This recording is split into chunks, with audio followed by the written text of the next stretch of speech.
Close your eyes and imagine yourself living in a foreign country. Whether it be by the clear ocean water to the snowy mountain summit. Now imagine yourself learning, living, and loving the culture. Now open your eyes. Pretend you just got an email from your boss saying that you had to move across the country again. Well, for my job, I have to do this every 2 to 4 years. But that doesn't bother me because I love to travel. Traveling was the main reason I chose my job to be a Foreign Service Officer. You probably never heard of a Foreign Service Officer before, and they are not police officers in a different country. A Foreign Service Officer is a representative for the United States. They promote peace, support prosperity, protect American citizens, and advance the interests of the U.S. abroad. Foreign Service Officers live in different countries or where there are a lot of foreigners. There are different kinds of Foreign Service Officers, like consular officers, economic officers, management officers, political officers, and public diplomacy officers. The ones that I find interesting are the consular officers and management officers. A consular officer goes over adoptions, help evacuate Americans and combat fraud, protect our borders, and fight human trafficking. Management officers are resourceful, creative, action-oriented, go-to leaders, responsible for all embassy operations, from real estate to people to budget.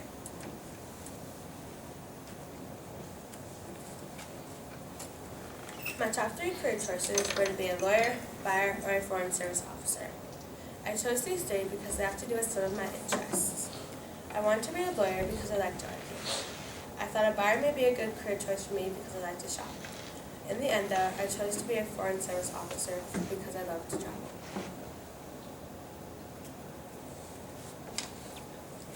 Opportunity cost is a loss of potential gain from other alternatives when one alternative is chosen. My opportunity cost would be a lawyer, buyer, and a buyer. I gave up being a lawyer to have less extra schooling. My other alternative is a buyer, that I gave that up so I can travel.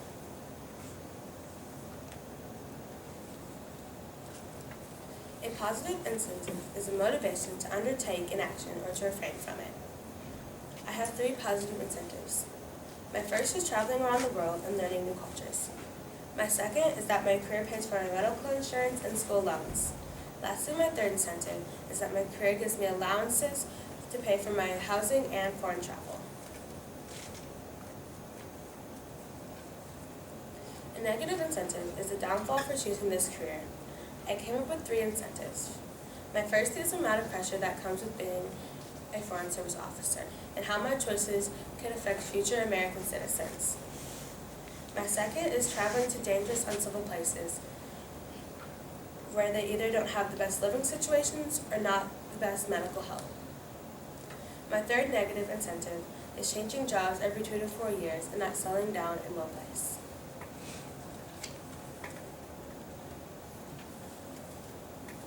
On my spreadsheet, I use every dollar out of my monthly paycheck, which is $2,633.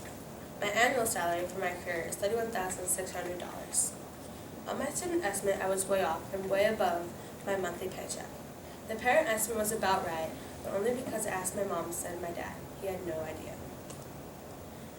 On my spreadsheet, I spent most of my money on an apartment in New York City, which is $815 with a roommate. I didn't have to spend a lot on transportation since I'm not going to own a car in New York City. Way too much traffic. It was $150 for subway tickets and bus tickets. Utilities weren't very much either because mine are paid for, except for my phone, which is only $80 a month. Taxes take up a whole bunch of my monthly paycheck. It costs $567.18 for all my taxes. I spend $300 a month on food, so I won't starve. I don't spend any money on school loans because my career pays it off. Toiletries I spend very little on, only $40 a month. Discretionary, I spend the second most out of my monthly paycheck, which is $680.82.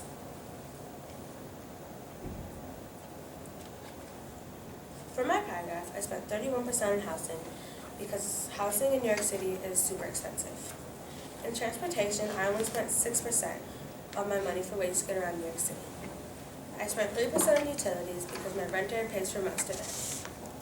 I I spent 22% on taxes, which is a big chunk out of my monthly paycheck. For food to live on, I spent 11% out of my money. On toiletries, I spent the least amount, which is 2%. Discretionary was 26%, which is another big expense.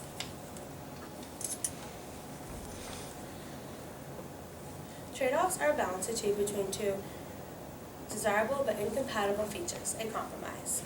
I have 3 trade-offs. My first one is instead of seeing family a lot, I get to meet new people. I decided that I'd rather live in a dangerous, exciting place than in a comfortable, safe town. For my career, instead of staying in one place for 20 years, I get to move around every 2 to 4 years.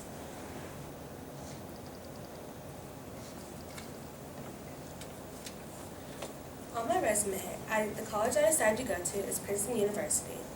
I want to get my bachelor's degree in arts and my LLM, which is the master's of law degree.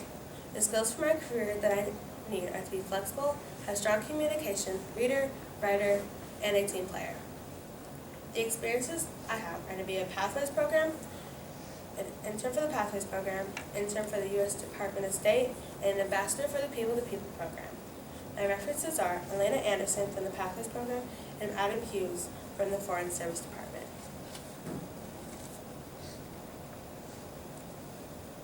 In my letter of application, I wrote to Tim Bueller at the Foreign Service Association.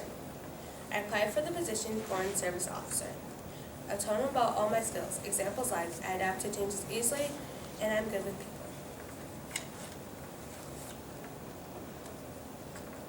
The 5 websites that I got most of my career information on are the U.S. Department of State, which tells me what my career does and the benefits.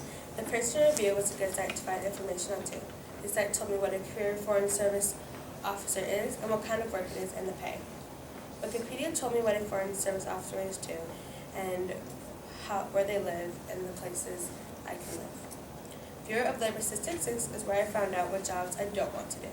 Finally, Wisconsin's technical colleges told me what career path I want to go down. 2 articles that I found are titled The Foreign Service Officer and the Princeton Review. The Foreign Service Officer gave me good information on what my career does and how they work.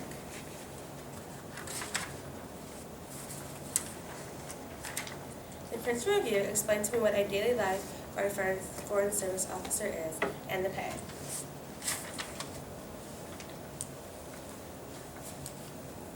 In my future, I hope to get this job as my career and to travel all around the world. I have the great opportunity to learn new cultures while representing the United States. Thank you for listening, and I hope you learned something new about the Foreign Service Officers.